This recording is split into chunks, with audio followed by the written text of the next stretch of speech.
Hitting up on some old school jams with Dean Kirk. We're soon counting down on my fantasy playlist of February the 13th, 2022, and the song at number 32. You can just barely make it out here at number 32 right here. Got Robin Thicke along with Pharrell jamming out those old school fives with Take Me Higher. And I tell you what, when I first heard this song on Spotify, most satisfying listen. Just remind me a lot of those old school jams from back in the day. Song samples, Ladies Night by Kool and the Gang. But in spots of this record, I'm also hearing at least a faint signature of I'm Your Boogeyman by Casey and the Sunshine Band. Got that funky bass line, that funky guitar bass line in there. Boy, these dudes know how to play. Robin Thicke, he's Mr. Soul Man. He's very soulful. He sounds a little like Prince on this record. Just listen to it. Maybe a little bit of Michael in there too. When he hits those falsettos, those highs, man. He sounds really good on this record. It's from his latest album called On Earth and in Heaven. It's 8th studio album. There are some songs on this album that relate to his dad, Alan Thicke. Alan Thicke, who played Dr. Jason Seaver on Growing Pains back in the 80s, which also starred Kirk Cameron. And that's bringing back some memories from the 80s. Got some more memories from the 80s I'm going to share with you in just a minute, too. But he passed away. I forgot about this. Alan Thicke, who passed away back in 2016. His mother, Gloria Loring, she was in the show Days of Our Lives, soap opera. There was a song off that show that was a huge hit back in 1986. Gloria Loring, she teamed up with Carl Anderson. Gloria Loring, Robin Thicke's mother, teaming up with Carl Anderson, doing Friends and Lovers, went to number 2 on Billboard's Hot 100 in the summer of 1986. I went into my archives and dug out an old fantasy playlist from September the 13th, 1986, and guess what? Got that song by Gloria Loring and Carl Anderson at number 3. Underneath, Dancing on the Ceiling by Lionel Richie. That's a good jam right there. And Don't Forget Me When I'm Gone by Glass Tiger. Run DMC with Aerosmith will walk this way at number 4. So let's bring it back to 2013 now. Well, actually 2022. Reeling in the years, jumping all over the place with Dean Kirk. His parents separated when he was young, 6 or 7 years old.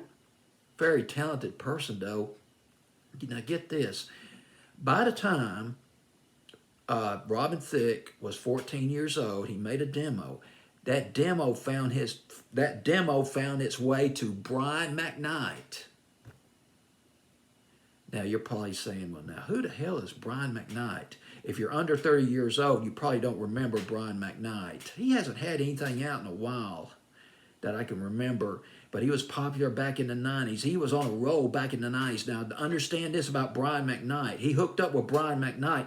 Brian McKnight had that hit in 1993 with Love Is. He did that with Vanessa Williams. Another big one he did back in the 90s I had to write down the names of songs to refresh my memory. Anytime and Back at One. Big hits for Brian McKnight. Well, anyway, Brian McKnight back in 1999. Anyway, Brian McKnight became Robin Thicke's mentor. And that was a massive break. Of course, he got ribbed for it, though. He got ribbed for it. His peers, Robin Thicke's peers in school, they called him Brian McWhite. But no matter. Another break. He was 14, 15 years old. He hooked up with Andre Harrell of Bad Boy Entertainment, which led to a record deal with Interscope Records. And who's laughing now? So he was kicking, starting to kick. He's written songs. He's produced. He's collaborated with the acts like Nicki Minaj, 3T, and if I remember correctly, 3T. Now that's another memory. I think it was. Can't remember the song they did back in the 90s. I had it in my mind, it just slipped. Well, he's worked with T.I., rapper T.I., Christina Aguilera, and Brandy. And he got a Grammy back in 2004. His first Grammy was related to a huge album by Usher called Confessions. There were hit records. I had these songs on my fantasy playlist too at the time, back in 2004. Confessions, Babu was on that album with it was Usher and Alicia Keys. Burn and yeah, remember? Yeah, that was with Little John and Ludacris back in the day, and Caught Up, pop R&B record by Usher on this album. Now the thing was, now here's the thing you got to understand about these albums. A lot of people worked on this album. We're talking some marquee names. Robin Thicke, he worked on a track called Can You Handle It, got some credit for that.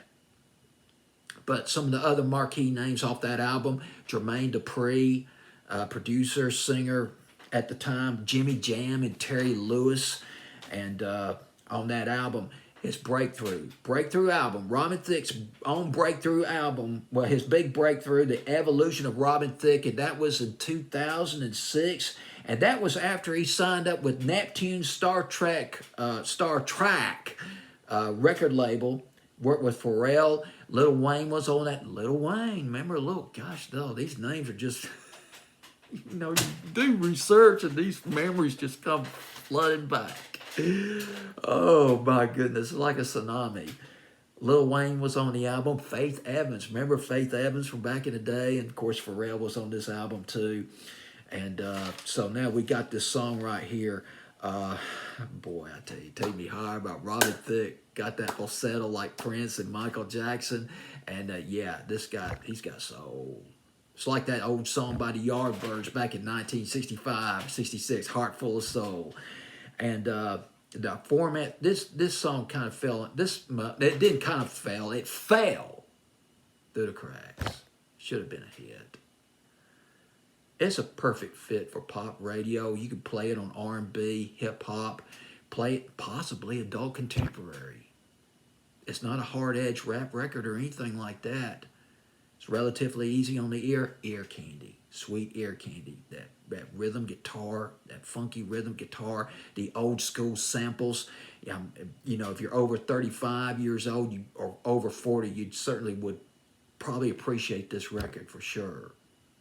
And for the young folks too, to get in some of those old school jams, the way it was done back in the day. How about that? Oh my goodness. All right. Oh, there's one other factoid I want to share with you. This blew me away. He married, Robin Thicke married his, I guess this would be his first wife, Paula Patton, his high school sweetheart, Paula Patton. Guess who made the invitation cards? The invitations for the wedding, it was created by Meghan Markle. Meghan Markle, the one who she was an actress. She married much later. She married Prince Harry. She made out the invitations to the wedding between Robin Thicke and Paula Patton. She was doing some calligraphy on the sides, freelancing on calligraphy. I can't pronounce words again. On the side. Well, that is it. One fine record. Put it in the top 10 on my fantasy playlist, but it is dropping on this fantasy playlist. Down from 26 to number 32. It's Robin Thicke. Pharrell, Take Me Higher. Take care.